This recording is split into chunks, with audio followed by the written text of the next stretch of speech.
Hey, kia ora koutou whānau. Welcome back to another edition of Big Hero News. Kia ora Chewy. Kia ora Pat. How are you, How man? we doing? Box of fluffies, actually. I'm freezing. It's cold. There might be snow this weekend. Today has been the coldest day of the year. I know people outside of Dunedin are probably like, I don't care. But today was the first day. It actually wasn't cold. Like the air temperature wasn't that bad. It was like 9.5, 10 degrees, in that vicinity. But the wind made it really cold and there was no sun. So today was the first day that the fire actually went on sort of in the middle of the day rather than sort of 3 or 4 o'clock in the evening. Yeah, there was a real nip in the air today. It was a real cold one. And you just sat by your heat pump all day? Yeah, pretty much. No, I was going to say something. I'm not going to say it. Go and say it. No, go and say it. What did you describe the temperature as? Was it a bit nippy? In the air? Yeah. So I had a mate once who busted out the, it's a bit Pearl Harbor out here. Mark Ellis got that. He got Mark Ellis did that on Sports Cafe, and he got hauled over the coals for saying that. Yes. Should we not give out the tagline to that? I'm not saying that though. That's not. Yeah.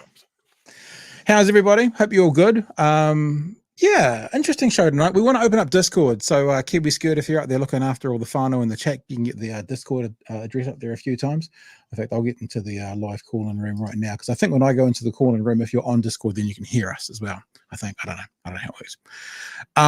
But yeah, I think we'll open up Discord tonight, and I think we'll open it up pretty early as well. We talked last week about doing an Ask Me Anything and Ask Us Anything. Happy tonight to just take some conversations around the news of the week, or I'm happy if you are, Chewy, that is, I've been checked with you, to do an AUA and Ask Us Anything, an AMA. Oh, yeah. And just fun. Whether it's more personal or you want an opinion on something or whatever, what size shoe do you wear? I'm a US 14. Don't know why you want to know that, but there you go. And yeah, so we'll do that later on in the show. On Thursdays, we sort of kind of try to do maybe more like a 45-minute show rather than an hour show. And that means that we do an hour rather than an hour and a half, and then have a chat with a few people.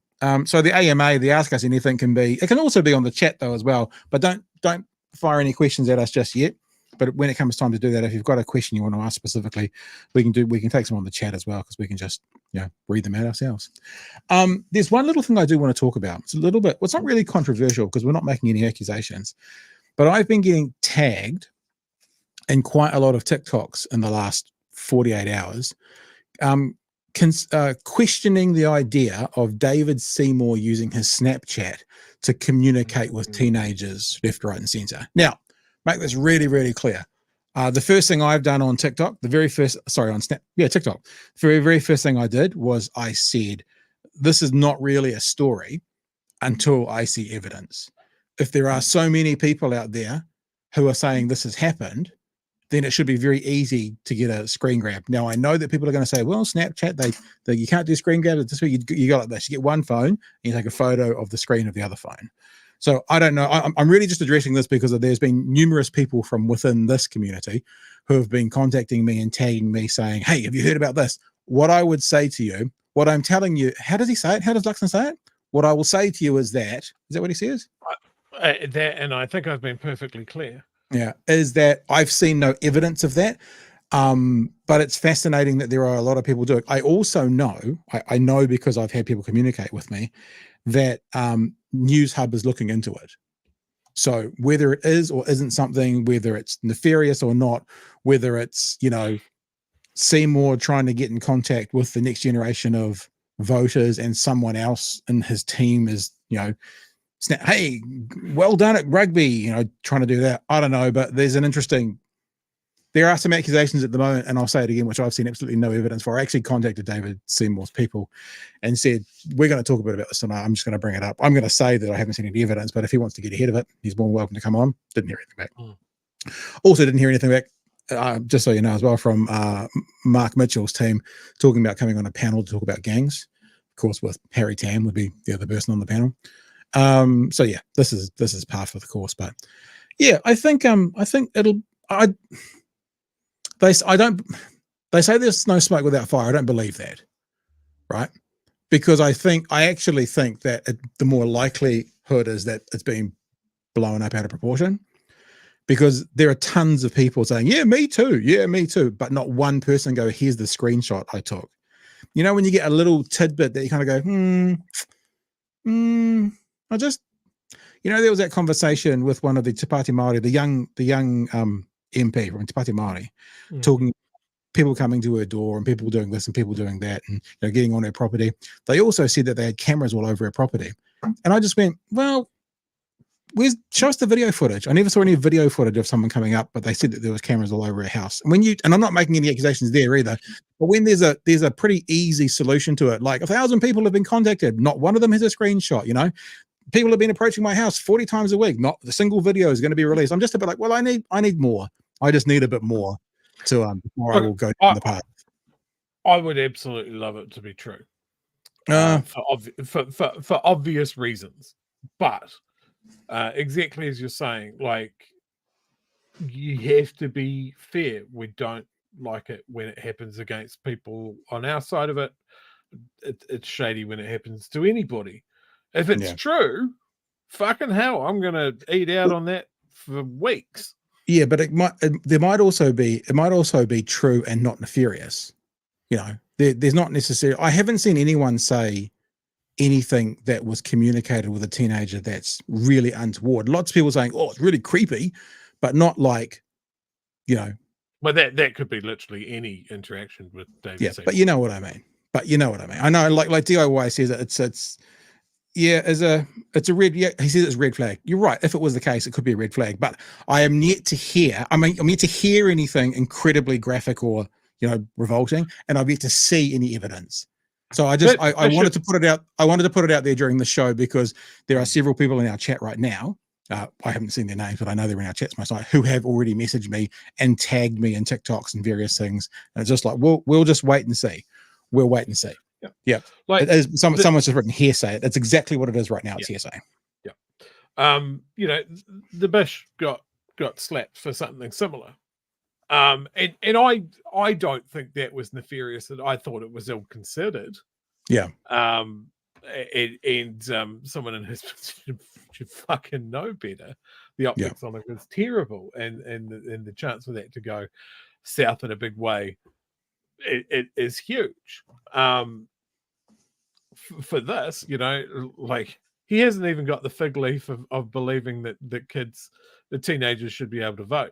So it's not like he's talking to constituents, is it? Well, we should be careful. It's not like he's provable to be talking at all. Right. Exactly. But like you said, I asked you before the show and you go, I've heard about that. So this is going around the internet at the moment. And you said before, we wouldn't want it to happen to our side. I'm probably more in the position of, I wouldn't want it to happen to anyone unless there was evidence, be it our side or quote unquote their side, because, you know, we just got to wait and see. So for those of you who are already in this chat right now and you've messaged me and you're probably wondering what we're thinking about that, what we're thinking is, and I've talked to a couple of other TikTok people who do politics as well, and we're all of the same account. You show us some evidence and we will look into it.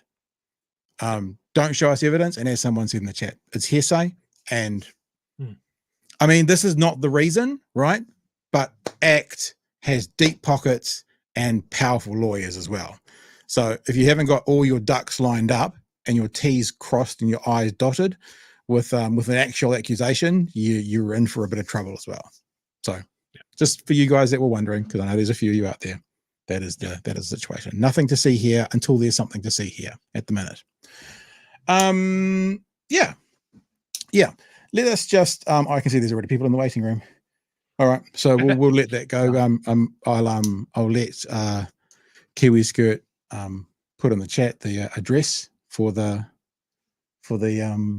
Discord. Sorry, my brain's still working, and I will we'll get to that in the second half of the show. So if you're in the chat now, happy for you to stay there and be there. Listen to us in Discord if that's how it can work, or online when we get a chance to talk to you. We've only got a couple of stories tonight. The first one isn't actually really even one that's going to take a lot of time to get through. Oh, one other thing. The song that was played last night, if you heard the song, if you were with us, I have finally finished off some graphics for the end of the show. Oh, it's a treat. It's the a treat. The music is not quite nailed down yet because I was doing it for a couple of hours today and I started to run out of time. And I'm quite good at looping and, connecting parts of song and making it sound seamless. It's not seamless. There's a big jump in the middle of it, but I'll fix it up over the weekend. And what we're going to do from now on is we're going to finish the show every time with rolling credits, and the rolling credits are going to be the patrons. Now, if you are a patron, if you're a paid patron, if you're a current paid up patron, like if you pay a little amount each month, you will have received an invite today that is to our meetup this weekend. A little heads up for you guys who are patrons who might want to come to it. It's a bit earlier than usual. I've got some stuff on this weekend, so we're doing it at 10 a.m. rather than 11 a.m. So if you're around and you're a patron and you want to come hang out at 10 a.m. on Saturday morning for about 45 minutes to an hour, however long we can do that for, depending on how many people come along, because Zoom cuts us off pretty early when there's lots of people, then be excited to see you. If you're not a patron yet and you'd like to be on the closing credits at the end of the show and come along to the meetup, then you just got to sign up and be a patron before midnight on Friday. Now, one other thing. The credits that we've made, they may not be completely up to date because I basically was working quite late on it, and I may have left some new ones off, and there may still be some older people on there that are no longer patrons. But trust me, over the weekend it'll be all sorted out, Joey. I think that's us. All right. The first story hasn't even got any. We all normally do video footage. There's a tiny bit of video footage for it, but it caught my eye today, Chewy. It's on stuff.co.nz. How police plan to enforce the gang patch. I think that's the question that everyone's asking. It's like, how are they actually going to enforce it? This is what the police association said. The reality is this announcement hasn't come with money. It hasn't come with extra officers. So it is just going to increase demands. Labor calling. So they're saying, the police association is, how do you expect us to actually police it when we have no extra funding for it? You would think any kind of business idea, if you're going to start a new department, you would need to get new people for that department, which means it would need to come with new funding. But it seems that this government of business and this CEO, Prime Minister, doesn't yet quite understand that a new department requires new staff and new budgets. But anyway, they're still talking about what we're going to do. I'm going to read you some of this, and sure, you can jump in whenever you want, and I'd be keen to get people's thoughts on this. I did try and get the police association on today, but I found out at about 5 o'clock this evening, maybe 6 o'clock, that my main email hasn't been working for 36 hours. So I've been sending emails out, but nothing's been coming in. So maybe we missed out on an opportunity to talk to Chris Cahill, because that's who I asked. Maybe we didn't. And if you are watching someone who I emailed today looking to come on the show and you got back to me, I apologize. Gang members who don't take their patches off in public after the patch ban comes into force can expect to be visited at their homes by police. Police officers will have a search warrant and could find other items such as guns and drugs, Police Commissioner Andrew Costa says. We don't always have to win at the time, but we will win in the end. Now, this is fascinating to me because normally to get a search warrant, for a judge to sign a search warrant, there has to be credible evidence of going into that property because of a crime. What this government seems to be saying is, if you break this new bylaw, this new law about a piece of material on your back, that's going to be enough for a judge to say there is sufficient warrant to grant a warrant and have people enter their houses. I'm not entirely sure legally, Chewy, how this can work. Remember, Mark Mitchell has already told us that this law is against the Bill of Rights. And I just wonder how they think. There's two things. How they think not taking your jacket off gives you the ability to walk into someone's house. And the second thing I was thinking, Chewy, I had this picture in my mind, right? You know, a guy is in part of New Zealand for a funeral. There's 300 of them. He's not from the local area. He's doing a burnout. A cop comes up to him and says, take your jacket off. He goes, fuck you. And then he goes, well, we're going to come into your house then. Give me your name. And the guy goes, no. Like, how do they then connect the address to the person? I mean, obviously, unless it's a local cop and they'll know. But you know what I mean? It seems to be, there's a part of this story that says police will have discretion. I wonder if what that means is when they don't know what to do or who the people are, they'll do nothing. But yeah, the idea that police can come into a house and carry out a search warrant because a guy wouldn't take a jacket off seems a bit Orwellian to me. Yeah, generally, I mean, feel free to correct me if I'm wrong, but a warrant has to be really, really specific. Like, if you have reason to search a place because of guns, you know, you can't go looking for other stuff. It feels like mission creep, and this whole thing, like, not once have we had anyone define what a gang patch is. Which again, if you don't define it under law, you don't tell people, you don't put it on a list or something, you're at huge risk of mission creep. And when laws are lax, just and explain holes in them. Explain mission creep. I mean, I'm pretty sure I know what you mean, but just for those of us who aren't 100% sure, or those of us who don't know at all, explain mission creep. Like, you might have the best intentions to go, oh, well, we all know who we're talking about when we're talking about gangs. We're talking about Uncle Bob, Black Power, and Killer Bees, and we all know what a gang patch is if we look at it, right? And then, you know, say that's in place for a few years, and say there's another problem that needs solving, another group with some sort of, well, we all know that that's a gang patch. Yeah. You know, I'm wearing a hoodie at the moment with the Bouncing Souls logo on the back. Maybe a group of my friends that really like Bouncing Souls turn up at a protest and they decide that that's a gang patch. What about the tattoos? You know, because Right. it's not defined. So now they can, you know, toss my house. Like, it's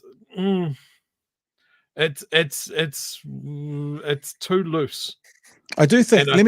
I think Mark Mitchell's taking it on faith that we all know that he's going to do a good job, and the police have full discretion, and they'll never go outside of their bounds. But we've seen in the past when they're allowed these sort of latitudes, is generally liberties are taken.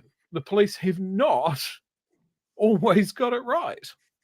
I want to put something out there, not in defense of the legislation, but I think I've heard them talking about there'll basically be a list of criminal gangs. There has to be a criminal element to the gang. I guess your question that we're like, how do you define a patch would be, how do you define criminal activity? Because then you're stuck in the situation where if consorting is now a crime, then if they consort, they've committed a crime, they're a criminal gang. You know, I when you say we don't know what a patch is, I think you're right generally, but I think they have put a few things in place in the legislation which will allow them to get to that. Like the bowling club is not going to have to be worried about, even though that's always the example we give, because they're not a criminal entity. But then again, if the bowling club starts laundering money, then what?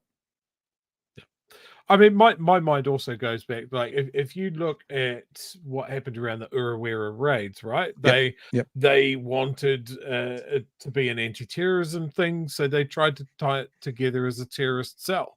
And it's the same sort. Oh, well, they were all wearing camouflage in the bush. Mate, so many people wear camouflage in the bush. Yep. Like, the rural areas, and that camouflage is pretty much a fucking uniform. Yep. No, so 100%. You know, gangs, they don't need to wear patches. They can just wear a coloured hoodie. let's read some of this this story out. Gang members who refuse to remove their patch in public when told by a police officer could have their houses searched. Legislation going through Parliament now would ban the wearing of gang patches in public places. The policy, announced before the 2023 election, has raised questions about how gang members will respond when told to remove their patches and how police will enforce it. At a media conference this weekend, Police Commissioner Andrew Coster and Police Minister Mark Mitchell were asked how the ban would be enforced in the case of an event such as the tangi on Monday of Ponsonby Road shooter Hone K. Selwyn. And let me just remind some people of what that was. That looked a bit like this. What's going to happen here? You see this stuff going on? Mm-hmm. You know, so how are they going to handle it when that's there? When there's patches literally going past the police right there? 300 patched members. Oh, license plate. Look at this, like the license plate. There's the killer bees. They don't seem to be getting hassled too much. I guess that's what the police would say. They have the ability to show discretion. That would be perhaps there. But that's also the example that this government gave. They got asked straight away, what happens if with Tangi with 300 people? I think that's a number that was actually said last year. And was the Prime Minister said, well, the police would be going in and taking them. I'm like, I think the world was like, what the fuck are you talking about? There's no fucking way that's going to happen. Yeah. I think what they're indicating here is that they're going to take a wait and see approach. That they're just going to take number plates and that sort of thing, go door knocking a couple of days afterwards, because there's no way that they're going to provoke something that would kick off a huge melee at a tangi. Sorry, Tony. Well, can I let me ask you this though, because you've said several times that you lived in Timaru, brought up there, where there was a bikie gang. Do you?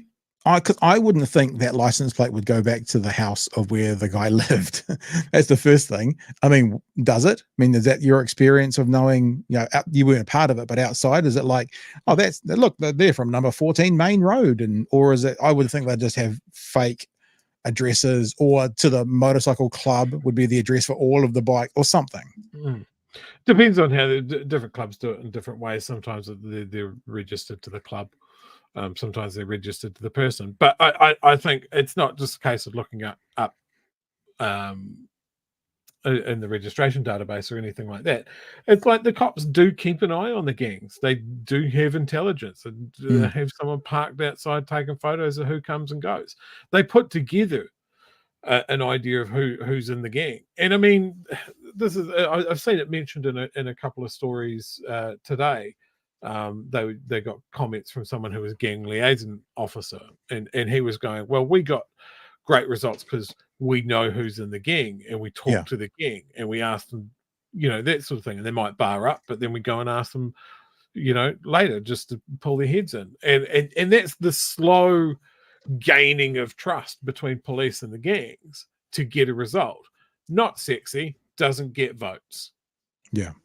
So now they're going to put these people that have put in the hard mahi to sort of get the gangs on side and going, look, you know, we've all got to live in the community. We don't want a fucking war. Let's just kind of navigate this together. Well, and then Mark Mitchell's coming in and going, no, burn it all down. Yeah. Well, this is it. Let me read some more of this article, because talking about we don't want a war. This is what Mark Mitchell said, because he was asked about, a reporter asked him about that tangi for the killer bees tangi. He said about 300 people. He said this: my expectation is if there are 300 gang members with 300 patches and the police told them to remove those patches and they refuse to do it, then the police will have follow-up action and will take those patches, and it will mean searching their homes. So that's what the Minister for Police, a former police officer who, remember, says he goes by vibes. That's what he says. He goes by personal experience.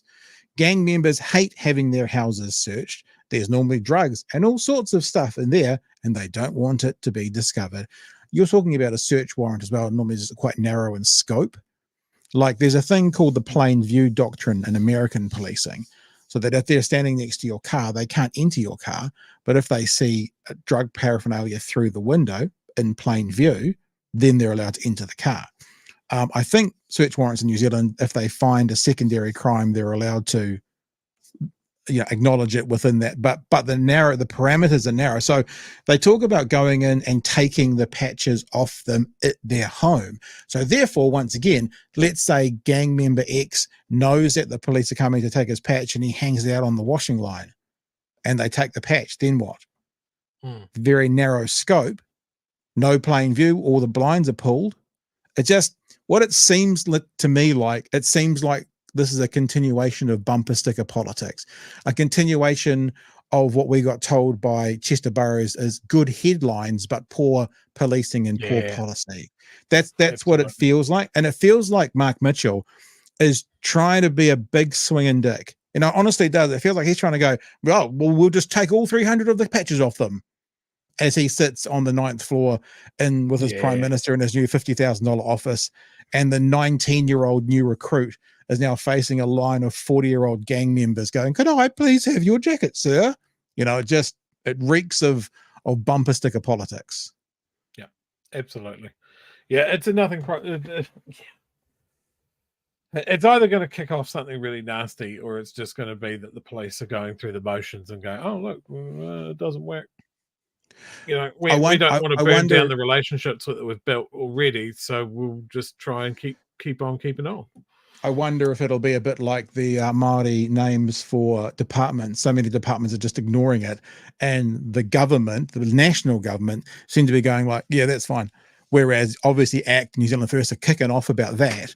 But I wonder if they've got their headline, they've got their bumper sticker politics, got them elected, and now they're showing discretion by kind of going, no, I just won't worry about Waka Katai. If they keep calling it Waka Katai, that's fine. I wonder if it's a bit the same with the gang patches. We've made all the noise. We'll let Mark Mitchell be a bulldog for a while and make some noise. But when it comes down to those 300 bikies with 300 patches, yeah, we won't rock the boat too much. I wonder if that's what's going to happen. And then at the next election, it'll be like Trump saying, I really built that wall, when he built about 5 miles of a new wall. The big, beautiful wall that I built that wall. It's beautiful. And he did it. And next time they'll be going, we got tough on crime. Sorry, I don't know why I'm talking in Trump's voice for them, but we got tough on crime. We did the gang batch, but it won't achieve very much. It'll be a bumper sticker they can use again in 2026. Just thoughts. All I can think of is that hopefully in 3 years, National will be gone from government. The gangs will still be there. Yeah, gangs have outlasted every government. That's true. If they're smart and they just watch their P's and Q's for a while and just be good little boys and girls for 3 years, then they'll just continue on. That's actually a really interesting point, Joe, because if you can outlast, it's like a war, isn't it? If one side can just sit back and outlast the barrage of the other side and just hold them off and outlast it and just hold them off, and eventually the attackers may give up and go home, and the defenders who just waited them out won. It wasn't one of the Russian wars. They ran out of food. They just waited the other side out and they ran out of food and they all left, and they're like, oh, it was a good win. W in the column for us. And like this, the reason that keeps happening is no government has come up with a solution of what attracts people to gangs, because no politician really wants to acknowledge what Harry Tam was talking about earlier this week. I put Harry Tam on TikTok, and the amount of people going, what a succinct and eloquent way to put it. The government needs to look at this. Why is this so easy to explain in this way? But we don't seem to hear that from our government. Yeah, especially when you start talking about the history of it. I put up in TikTok, a history lesson on gangs from Professor Harry Tam. That was the slogan for it. Actually, since we're talking about patches, I'm going to tell you something. God, I don't know why I've waited till this part of the week to mention it. But I saw in a local business here in Dunedin, next to a window, stacked on top of a table, 5 or 6 patches. I won't say what club it was for, but they were stacked up, leather vest with the gang patch, clearly visible. What were they doing in there? They were cleaning. Oh yeah. So that'd be the legitimate usage of that, and that's the thing. The gang doesn't do illegal shit all the time. They quite often have legitimate businesses, and it looked like that particular gang here in Dunedin has a cleaning business. Yeah. Interesting point here from Akadakat.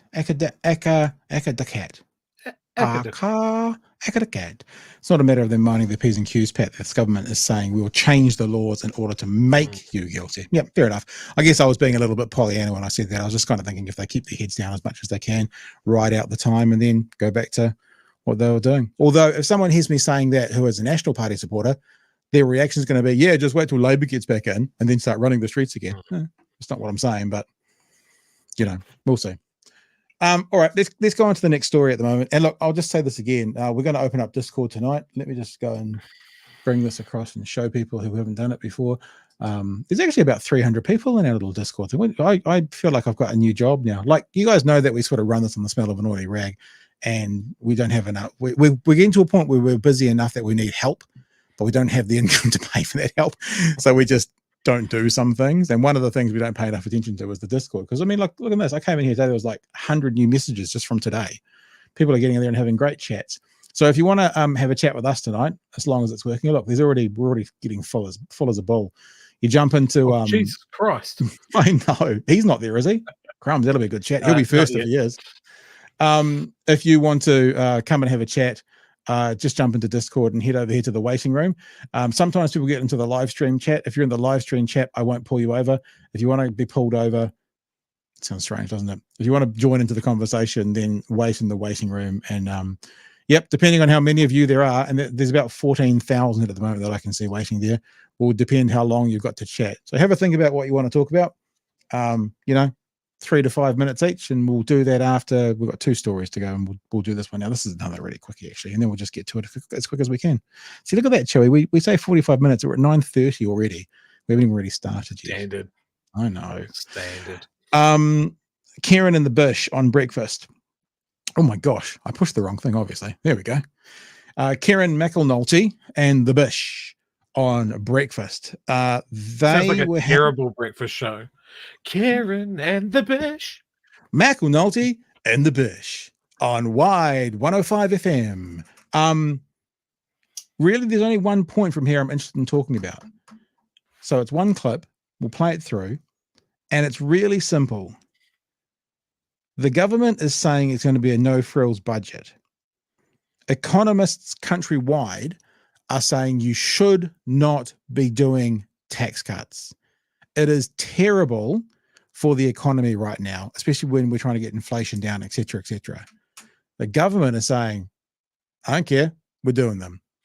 Let's have a look at this conversation between theBISH. The thing I do like about these two together is they don't always have to wait for the interviewer. They just start talking to themselves and answering each other's questions. It's actually quite a nice, it's for someone who watches a lot of this stuff as a part of this, it's actually quite an enjoyable way to watch opposing views chat.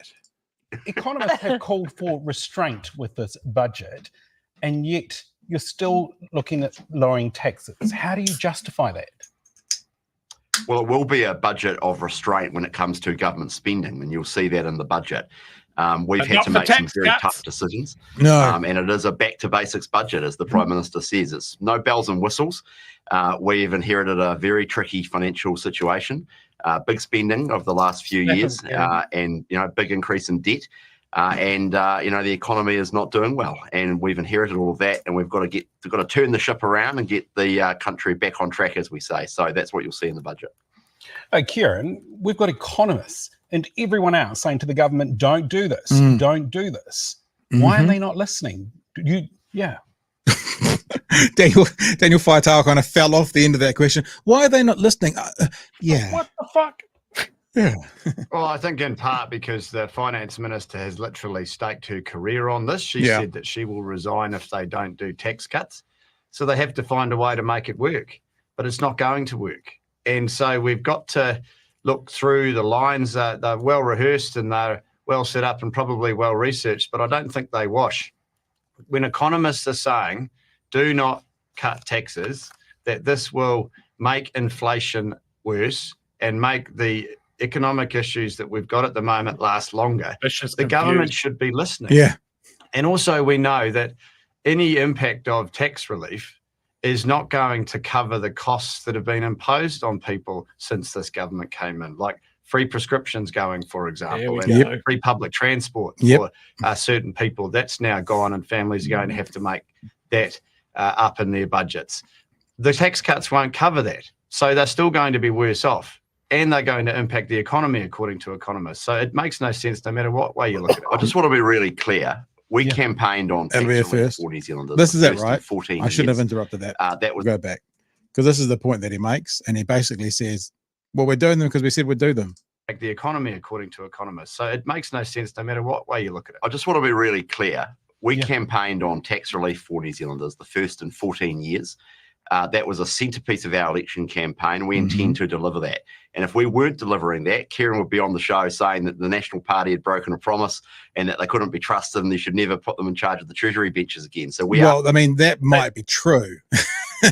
But maybe true anyway. But maybe not for this reason. So look, I actually do get what theBISH is saying, right? Because he's right. I think either way, the opposing party would be critical, right? So let's just put that to the side, not worry about what Labour would say. But what intelligent conversation, intelligent management would say, that if the economy, if your personal economy, if the economy has changed, you may need to change your plan. What this government is basically saying is, we made these promises before the election. They're not saying this middle bit. This is what we're all saying. And although all the experts are saying it's a bad idea, and then National starts talking again, and they then go to, so we're going to do it. They miss out that middle bit. And actually, I do agree with theBISH. If they weren't doing, Kieran would be teasing them for not doing what they promised. But that would be better for the economy. You know, that would be a better thing to do. So actually, as a voter, I want all governments to be successful, because I want the country to be successful. I want my friends and family to be successful. I want the vulnerable to be successful. What would be a successful outcome here for this government is to go, they're never going to do this, but is to go, once we got in and we saw we couldn't quite cut our jib that way, we had to change. Now, they're either going to get it in the neck from their own people for not doing tax cuts, or they're going to get it in the neck from the people that are never going to vote for them. So what do you think they're going to do? No. Yes. So should we keep going then, Joey? Yes. Okay. Are going to deliver tax relief. That is a very important core commitment, and it is possible to do that at the same time as investing in frontline public services. It's not. Which we are doing.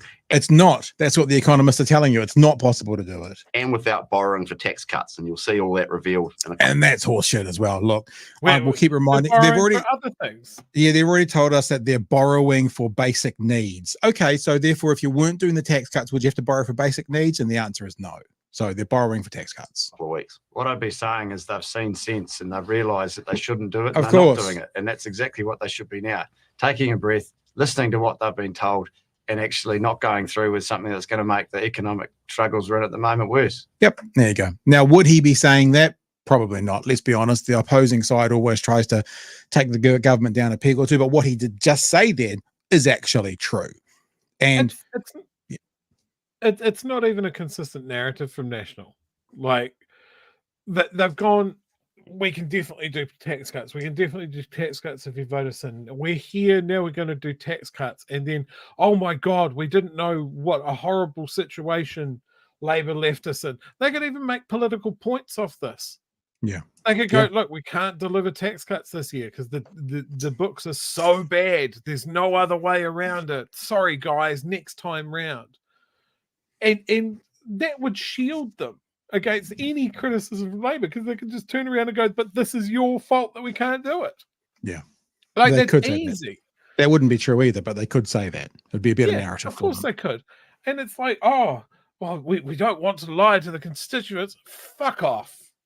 Yeah. Fuck off. I think this idea about someone's going to be grumpy with them, and obviously they don't want to make their voters and their funders, and they even though they're making the wrong decision, they're keeping the people who voted for them and their funders happy, as opposed to pissing them off. That's why they're doing it. That's why they're doing it. Hey, there's a bunch of chats that have come in. We should probably get to some of those, some super chats and stuff in there as well. Kira just says late fee. Apologies.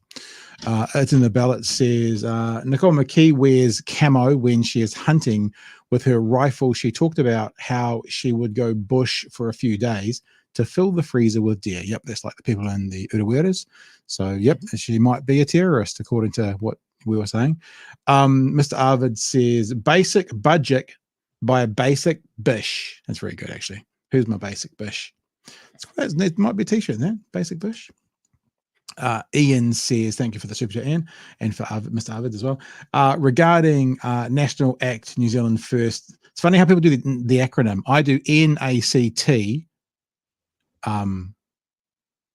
NZ. So I do NACT NZ. That's how I join them together. But this is NANZFIs. Tax cuts. I would say my booze, cigarettes, and recreational pursuits are fully paid for. I'm borrowing for food and shelter. So rather than saying you're borrowing for tax cuts, they couldn't deny you're borrowing because of tax cuts. Like they couldn't deny that because they've already said that if they weren't doing tax cuts, they wouldn't be borrowing for the basic needs. So that statement is unchallengeable, even if they want to play semantics with they're not borrowing for tax cuts, but they're borrowing because of tax cuts without question, Joey. Yeah, it's economically illiterate. And I love that this is the party of business, the party of numbers, the party of the economy, rah, rah, rah, rah. And they're doing this. They're pouring fucking petrol on a smoldering fire. Yep. Everybody is telling them that it's a bad idea, apart from their donors. Yep. And I think that's an interesting point about, mind you, but the Minister for Money, God, my brain. Minister for Money, I like that. My brain's just turned off for a second there. Having to resign if no tax cuts. She could always, like 1% of people could get 1% tax cuts and she would still fulfill that.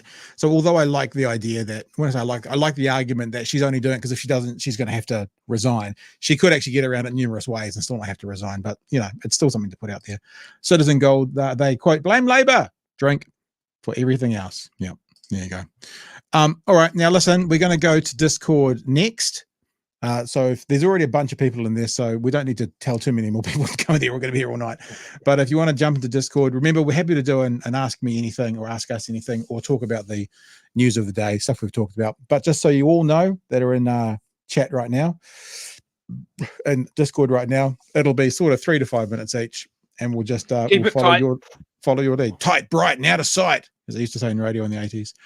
Here's one as well. Chewy, and I know this is an interesting one. This is about the government made all these promises before the election about, was it 6 or 16 new cancer drugs coming on board? I mean, we found out that basically 90% of them had already been approved by Labour as well.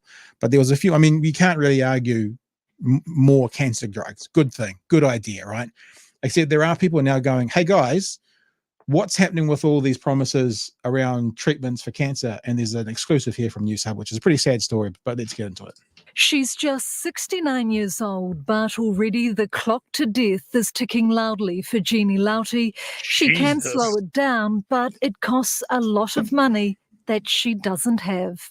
It's getting pretty desperate, the toll is pretty hard. That toll is financial and emotional. And, yeah, it's important. A non-smoker, Jeannie Lauti, was diagnosed with advanced lung cancer about 6 weeks ago.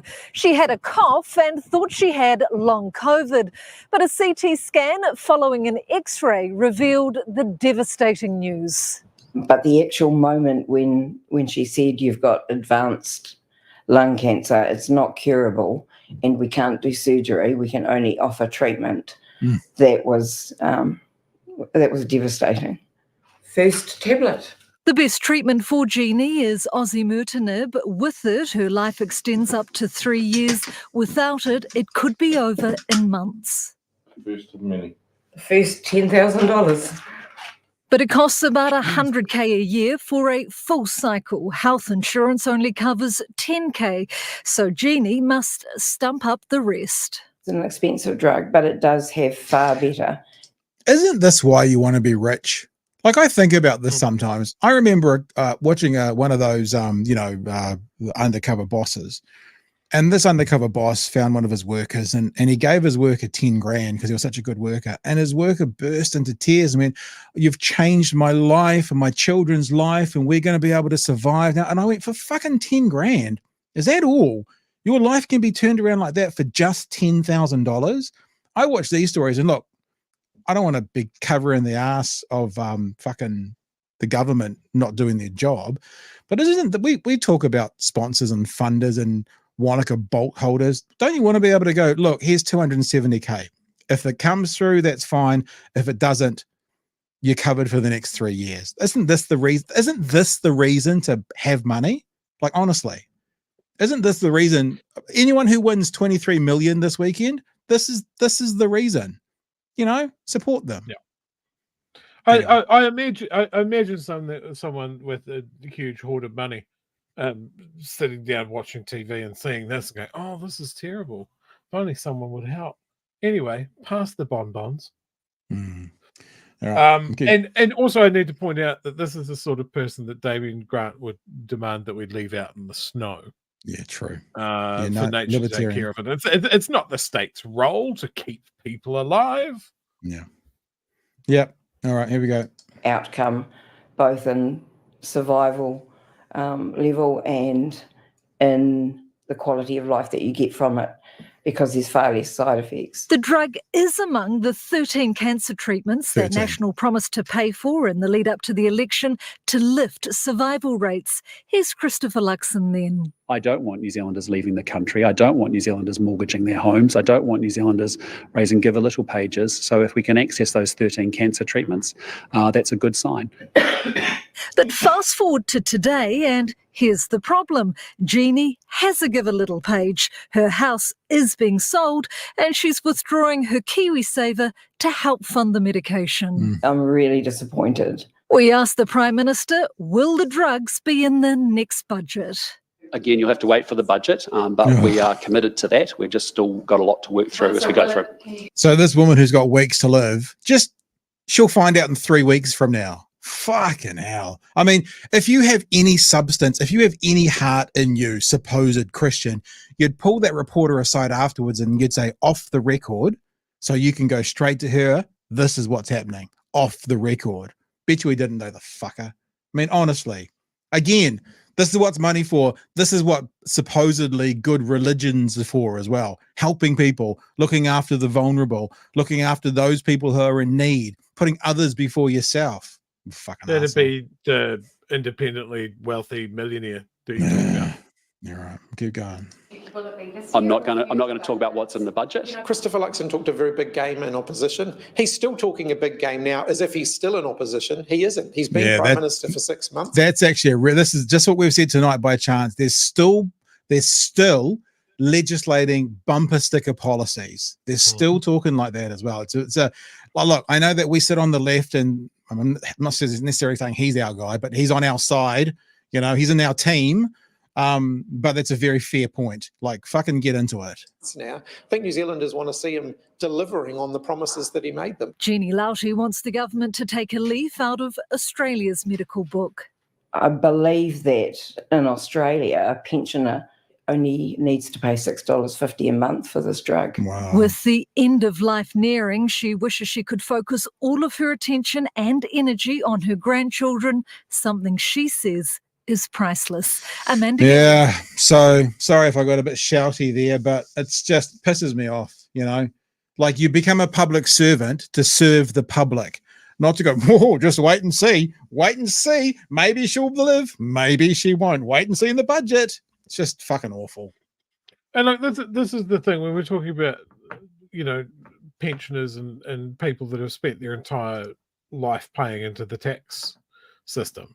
You know, this is what it's supposed to be for. Yeah, 100%.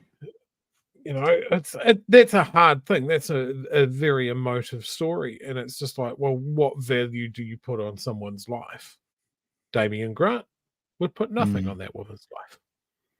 And I know I often get a bit shout. Wants us to check back in a couple of weeks to see what value he puts on that woman's life. Yeah, so see, that'll be like a sixth of the rest of her life gone. I know I sometimes get a bit shouty about religious stuff, but you know, the way I was brought up, And like I talked about my dad at his funeral about how much of a servant he was, how much he served, and he always helped, and that was because of his Catholic faith.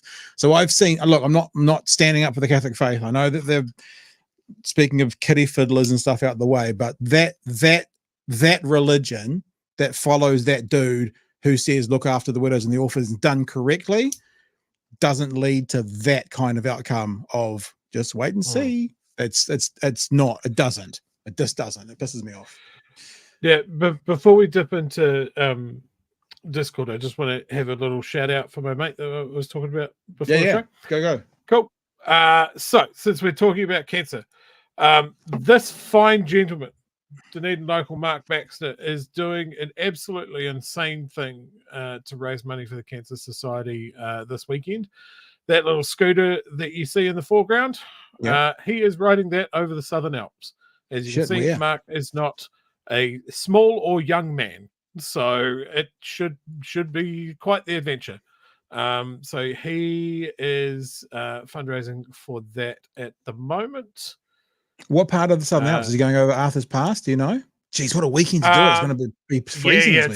It's a snow forecast and that sort of thing. He's just posting about it on Facebook, going, "Oh, Jesus, what have I got myself into?" For the guys on the audio blurb, like he's currently raised about $4,000 doing this. Why is a fat man riding a 50cc scooter over the Southern Alps? Oh, is he 50. Mad? Yeah, it's a 50. Possibly. He's doing this to raise money for cancer research, prevention, and support services to people who need the support the most. It's a highly worthy cause and sadly increasingly needed, as we just saw. Please only donate what you can afford to. The donation figures to the right are suggestions only. If you can afford $5 or even $1, put that in the box. Yeah. Sweet as. Thank you greatly. Share this page around. That's what I'm doing. Yep. Put it in chat. And you can follow him on his Facebook, mark.baxter.otago. I wish him all the best. If you guys do have some change rattling around, I would say that this is a very worthy cause to give it to. I'm going to put this up in our Discord and in the chat as well for you guys to follow along. Yep. We'll flick him some bucks, eh? We'll definitely do it. Yep. All right, guys. It is time, and look, it's not even that late. We've done well, Chewy. We've done well, son. If you want to have a chat with us, now I'll also say this: if you're someone who was on last weekend, people who weren't on last weekend will get priority. Doesn't mean that you won't get on, but it's just we want to share it around because there's quite a few people there today. So if you know you're on last weekend, make your point, wrap it up, move on. I'm not saying this to be a prick, but just like put it this way: you have no idea how gracious I am in talking to people in this compared to what I used to do in Talkback, hovering over that hold button 90% of the phone call. So happy to take your thoughts. If you've got any questions now, if you want to do any AMAs, you can put those in the chat as well. Maybe Chewy, I'll bring the people across in this, and you can keep an eye on the chat. Yep.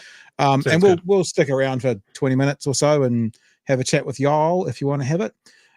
So yeah, jump on in. I think I'm going to go to Kiwi Bird first because I don't think we've had Kiwi Bird for a while. I'm not sure about that. So when I say your name, turn your mic on, I'll drag you down and we'll say good day. So let's say Kiwi, and make sure your YouTube feed is off. You're not listening to us through your YouTube speakers. You're listening to us through Discord.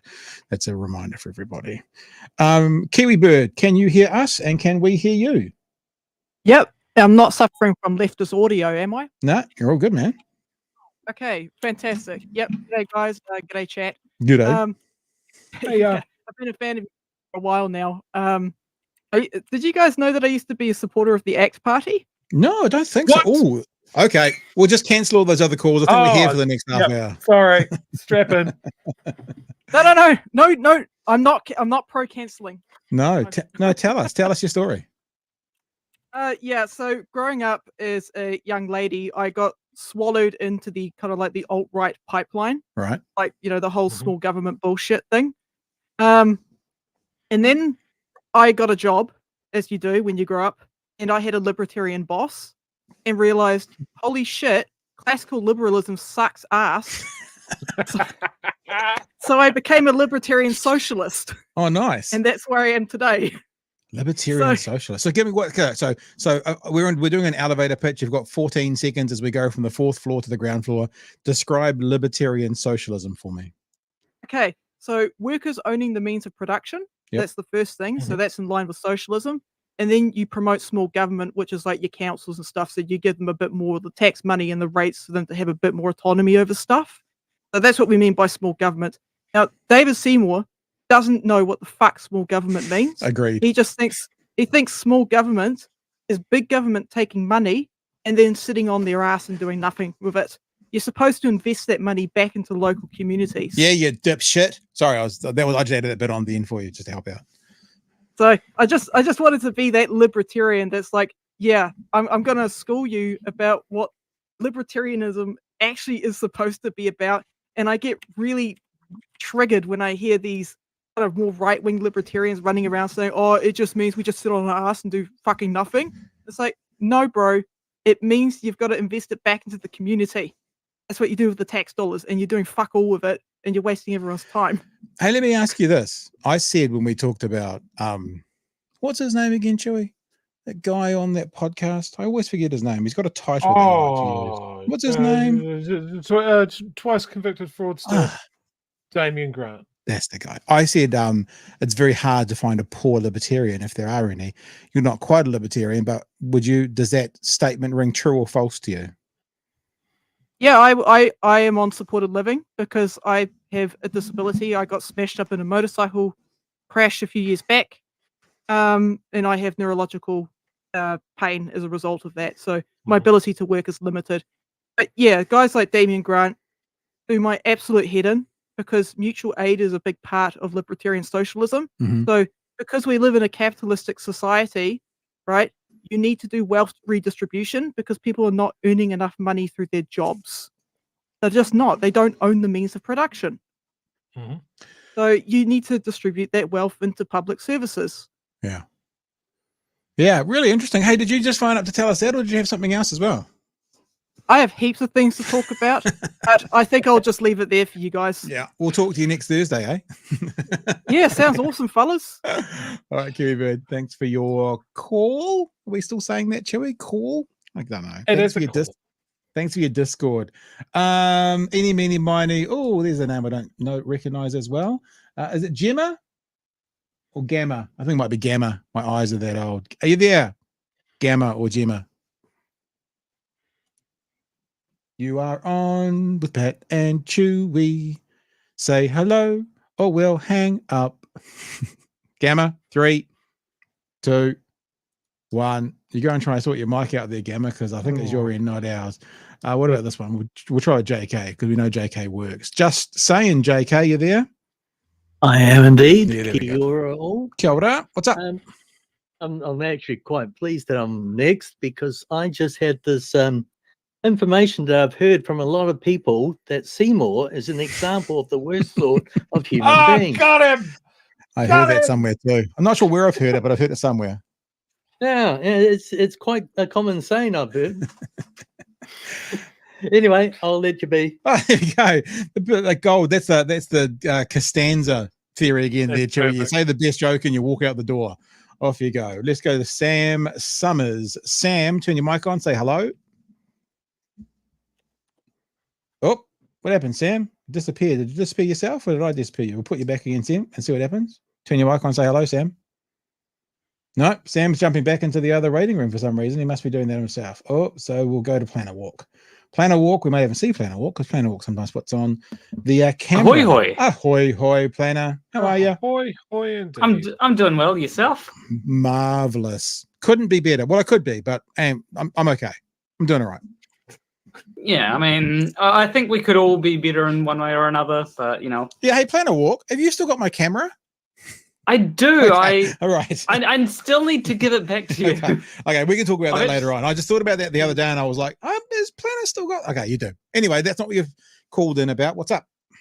I actually want to talk about something that's I don't know if it's old news yet, but it was fairly recent in the last few weeks, and I don't think you've talked about it, as far as I know, at least. All right, go for it. And that is, have you heard what the legislation that New Zealand First is trying to pass that's not a part of their, that wasn't a part of the coalition agreement? It's not the penis police, is it? Yes, it is the penis police. Yeah, that was on Friday last week that got put through because we don't have a show, but I did notice it. Yeah, go for it. What are your thoughts? So one of the good things about it is I don't think it's going to get through.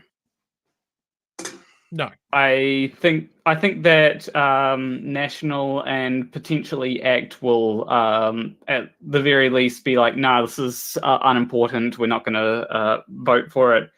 But there are some things that I don't mind about it, but the negatives outweigh the positives. Why don't you give us one of the don't minds and then one of the negatives, so then we know where you're coming from? Okay, well, the thing that I don't mind is I would like there to be more gender-neutral bathrooms. Right? I think it's a good idea to have more gender-neutral bathrooms, and that is part of the legislation. However, I don't like the problem is with that is that not every place can have a gender-neutral bathroom. Yeah, sometimes if you've already got a cafe and the cafe has 2 bathrooms, and it's an infrastructure they don't have and can't afford to put in. Yeah. Yeah. And so if someone like myself is going to use the bathroom, I immediately opt for gender neutral. But if they don't have the gender neutral, I take a look at how I look that day. And if I think I look feminine enough, I'll use the women's bathroom. If I think I look a bit too masculine, I'll use the men's bathroom. Fair enough. So you've got a system that works for you. Yeah. And my worry is if this were to get through, and I don't think that it's going to get through, then I wouldn't be able to use that system. And I also think that there's like other issues as well for people that, are a bit more, I guess, I'm not sure what the word is, but the people that it affects a bit more than me, I guess. Are you saying, I know this term is not particularly a good term amongst the community, but that don't pass as well? Is that what you're talking about? Not really. Okay. I think it's the people that are more. Of course, it will also affect them, and I think it will also affect cis people as well. Mm-hmm. Yes. Like cis people that themselves don't pass, they will get harassed because of this kind of thing. Because, like, TERFs and transphobes in general will often be like, "Oh, you look like you're trans, so therefore, we need to check things." Yeah. That's almost a meme at this point, that they always go, "Oh, we can always tell. We can always tell when it's a trans person," and then someone puts up an old picture of Sigourney Weaver, and they go, "Yeah, see, that's a man. That's a man." But can I ask this question? Wrong. Let me ask this question. You said they'll have to check. Isn't that the biggest hole in this legislation? Who the fuck is going to be standing at the bathrooms checking? This is why we joked about it before the last election, being Winston's Winky Warriors or the penis police or whatever it is. Yeah, well, that is something that I think Utah right now is actually having to deal with. And the way that they've decided to try and deal with it is to have a thing where you say, "Oh, we think that this person we've seen this person here do this," and so they send someone to investigate it. But like, it's a form that anyone can submit to. Mm. So there's been a lot of submissions, and I think probably most of those submissions start with, "We're no strangers to love." Yeah, look, I think you're exactly right. I don't think this is going to pass either. I think my biggest concern with it is it's just going to stir up the usual anti-trans ugliness that these sort of things always tend to stir up. I think the last thought that I want to put in is that I have seen some people worry that the problem is that it's not so much about this passing, it's more about putting this kind of stuff more in the public sphere and, basically stirring up more or making it seem more acceptable to pass laws that are against trans people or something. Yeah. All right. Hey, listen, we'll be in contact. Come get that camera off you sometime soon. Oh, definitely. Yeah, I've got a decent camera now, so I don't need it. So you don't need the pile of shit I let you. That's what you're saying. Well, I think my camera, your camera is bigger. I will say that. Size matters. That's what I've been told. Hey. All right, Hannah. We'll talk soon. All right. Take care. See ya. Cheers, who should we go? We did Sam and the mic didn't work. Did we do Sam and the mic didn't work? Is that who I was talking to? I think it was, wasn't it? I'm going to try one more time with Sam. Turn your mic on and say hello, Sam. No, every time I bring Sam across, you can't see it, can you, Joey? Because I've got it on that thing. It pops back up to the waist. But yeah. Yeah, all right. We'll just go say g'day to Frosty. Frosty boy, what up? Hello. Turn your mic on. Say hello. Hellos. Hey. What's up? How are we doing today? You're doing all right. I have so much I want to talk to, but I understand, we've got a tight schedule here. So I'll talk about a few things. You guys did watch the working group on Tuesday night, right? Yep. Yeah, and we know all of you did too. Yeah, we know all of you guys did this. I don't know how I feel about sharing you with Bomber. I don't know. Are you guys really Bomberites and he's giving you to us, or are you guys BHNers and we're giving it's I'm a little bit rejected when I see all these names popping up that I know. I have an excuse, I swear. I started watching them first and you popped up in the recommendations. Okay, so he's linked you to us. All right, then I'll be quiet. Fine. There we go. And one last thing, when is the Patreon meetup? The next Patreon meetup? This Saturday, 10 a.m. What time? 10 a.m. Okay. Yeah. I'll hopefully be up for that. Cool, man. Well, listen, I put a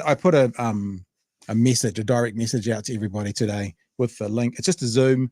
For people who don't know what we're talking about, you can switch off for 30 seconds, but I do once a month or so, we do a Zoom meeting. And we're getting to a point where it's getting big enough that maybe we'll have to find a different way of doing it, Chewy. Someone have actually suggested doing it in Discord. I haven't done that before, but maybe that's what I'll investigate. Maybe from next month onwards, we'll do it in Discord. It means we're not, because when you're on Zoom, you have 40 minutes and that's it.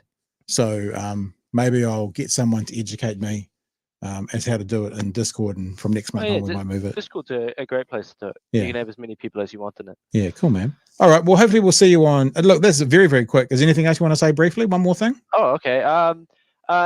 Last night's episode, I think, was one of the best episodes you guys have done in a very, very long time. Oh, nice. Right?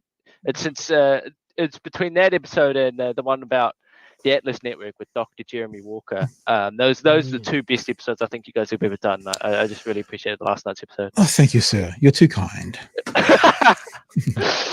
See you, fellas. Or we might see you on Saturday. Hopefully we will. All right, Aiden's in there. We'll say go to Aiden and turn your mic on, Aiden, and say hello.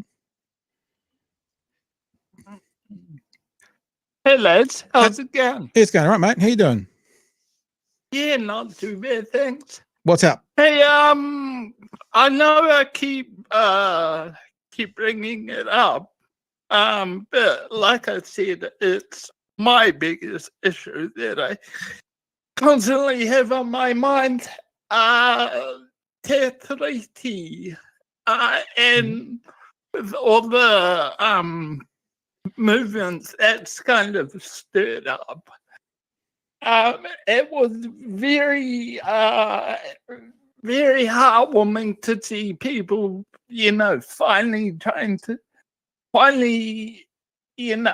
bringing up the movement, so to speak, or, for a lack of words, and getting out there.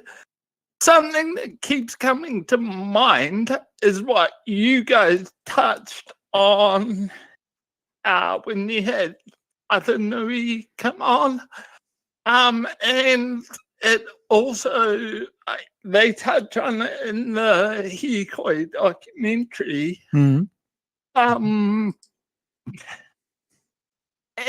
These kind of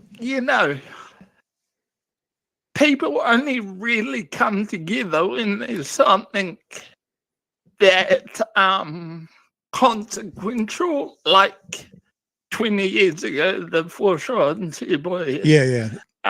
Earlier they've got like a common target to focus on.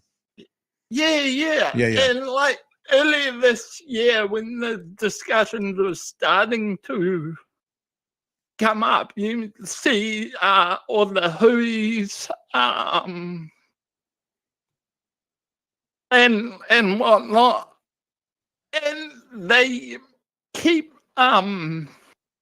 mentioning the Māori getting together, all the leaders talking, but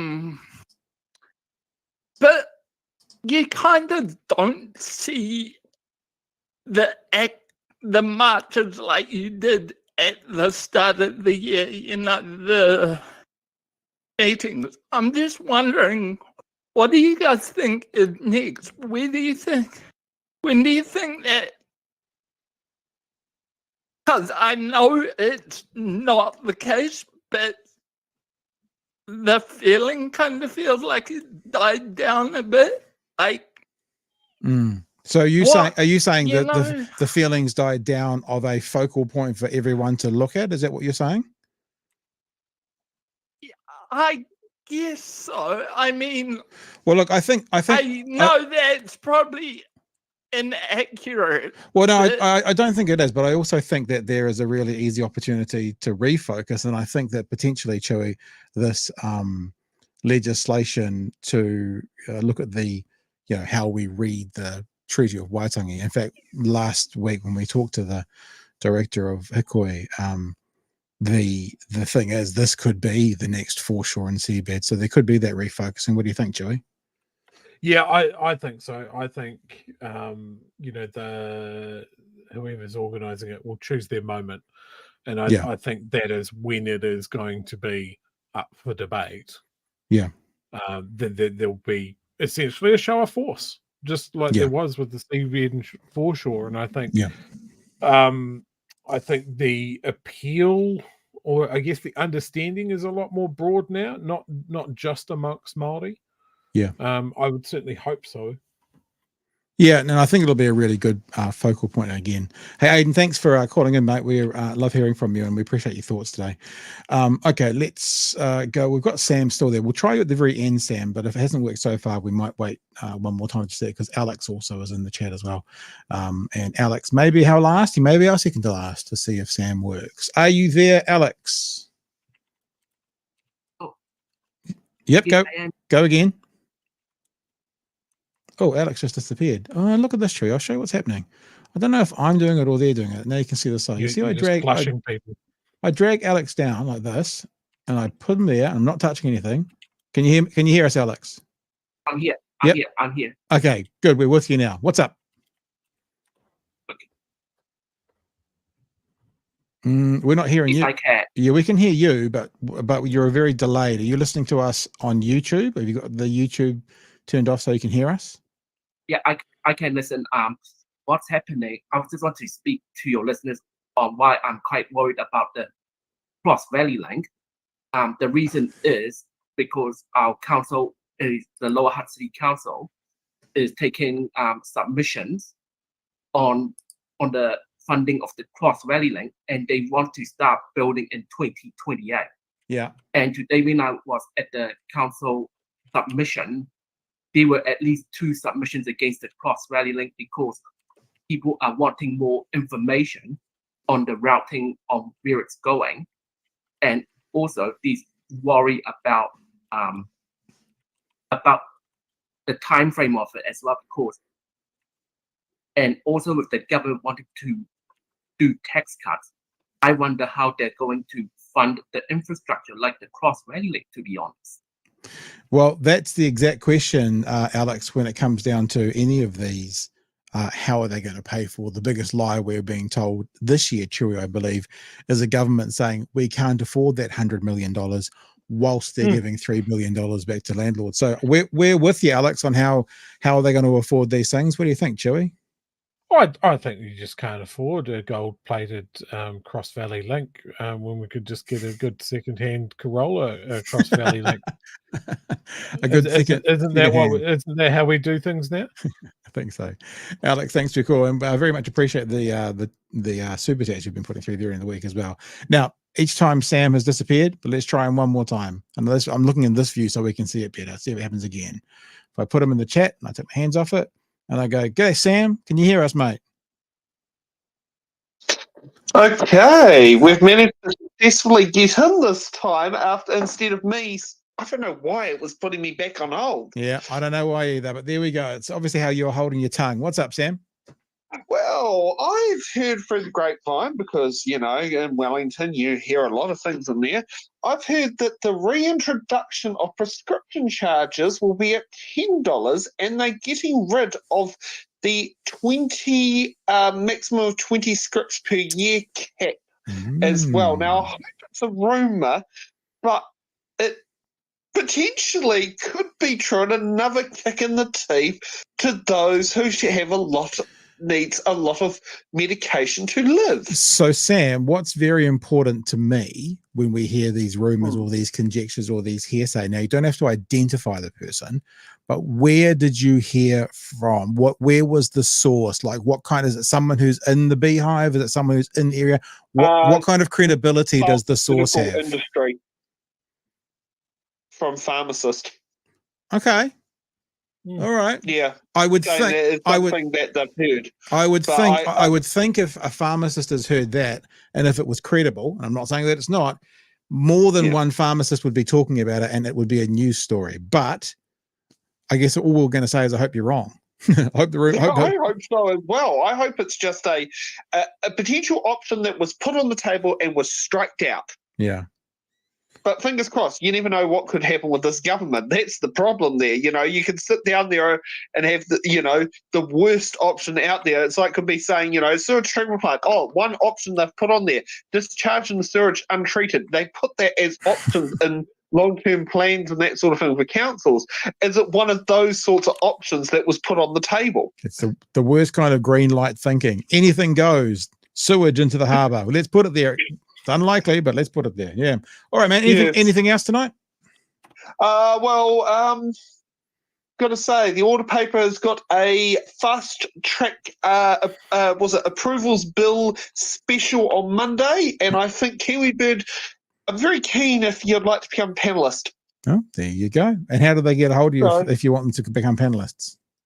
Oh, they can ring us on 0508 ballot, because we do have one of those, or you can always message the Facebook page or the YouTube channel, or it's in the ballot@gmail.com. There you go. There's Sam Summers from It's in the Ballot. Thanks for your call there. And that's us for call tonight, Drew. That was a lovely little burst. Thank you guys for being a part of what we do. Is there anything in the chat that we need to get to? Anything you want to highlight anything before we head off for the weekend? Yeah, there's a whole bunch of stuff that we started and we haven't spoken about. So first of all, we're acknowledging this very late. Cooking Nick was here on time. Also, he noticed that thing that you sent me today, that we have gone over 8,000 subscribers. Thank you very much. Yeah, all subscribers. I forgot about that. Because I'm a professional. I forgot about it. Going back to the gang patches, the thing is, the gangs don't even need patches to show who they are. Just wear their colours. Law does nothing. Yep. Absolutely. Such an easily avoided thing. Paula apologises for being late. Been celebrating the great news. Manawatu District Council voted today to extend their existing Māori ward and are rejecting disestablishment and referenda, and will be, and I did start the second part of the thing, I think taking that to the submissions process. So good on them for what has it dropped, or is this just the recording you sent me? This is the recording from today. Okay, this is God. This is what I sent you. Backwards. Maybe. Oh, looking at it. Hey. Bing! No. Yeah, I got into the studio and it was on 7999, so I just opened up OBS and started recording. DIY Guru points out that Jesus was a socialist Palestine refugee who was executed after becoming a threat to the elite. And I think there's a lesson in that for all of us. 100%. Mike, this is from the conversation about Pharmac. My Pharmac funded infusions cost $70,000 to $80,000 per year. Wow. Like, that's just something that, like, it's a very, select's the wrong word, but it's a pretty small group that realize how expensive some medicines can be. Marianne also points out, I'm waiting to see if Pharmac will approve medicines that cost $300 a week. It's an approved drug, but hard to get it due to the cost. Right. So Pharmac, it's approved, but Pharmac still has to say yes because it's still expensive. Yeah. All right, team. Well, for those of you who are paid up patrons, or if you'd like to be a paid up patron, is it on the scroll now? I'm showing it right now. Yep, it is. Patreon.com/Big Hairy News. You will get, Chewy, to be a part of our new closing, which I'm going to queue up and get ready to go. And you will also get a chance to hang out with us on Saturday morning, should you want to come meet up. Meetups at 10 a.m. on Saturday morning online, just to let people know who often come along. It's often at 11 a.m. We've done it once at 1 p.m., but this weekend it's 10 a.m. because I've got some stuff from lunchtime onwards that I have to be ready for. I put it in my alarm pack because you know that my hit rate of turning up to these things is lackluster. Yeah. Okay, do you want me to call you? Shall I text you and say 15 minutes, 10 minutes, 5 minutes? Set an alarm. I've 3. Set well, you did that alarm. last time as well and turned up with 20 minutes to go. Terrible you just human being. Need to see. Maybe you can. Do you want to run it? Why don't you run it and I won't turn up? How about that? That's a bad they all idea. love you anyway. You know that. No, bad idea. All right. Well, we'll be there on Saturday morning. Look forward to being with you. We're going to end today on a version of our new finishing up, and this has been brought to you by our patrons, this show, so they get to get the credit at the end. Please ignore the editing of the music that I did this time around because I did it in 5 minutes and I missed a gap and it sounds bad, the end of it, but I'll fix it over the weekend. It'll sound better. So we'll see you Saturday morning. If we don't see you Saturday morning, we'll see you Monday night from 9 p.m. for the next edition of Big Hero News. Anything else you want to know, Chewy? No, that's it. All right. Have a good weekend, everybody. Put some money to Mark Baxter. Catch you. See you Monday. Matiwa. And you pick up the news, big hairy style, keep it loose. New Zealand, where the politics play, they bring the truth every single day. Talking about the mess all over the land. They shine a light with a mic in their hand. No time for cheese, just facts straight up. Pat and Chewy, never backing up. From the Cape to Bluff, no place too far. They expose the truth and raise the bar. Politicians tremble at their mighty voice. Pat and Chewy, they'll make the right choice.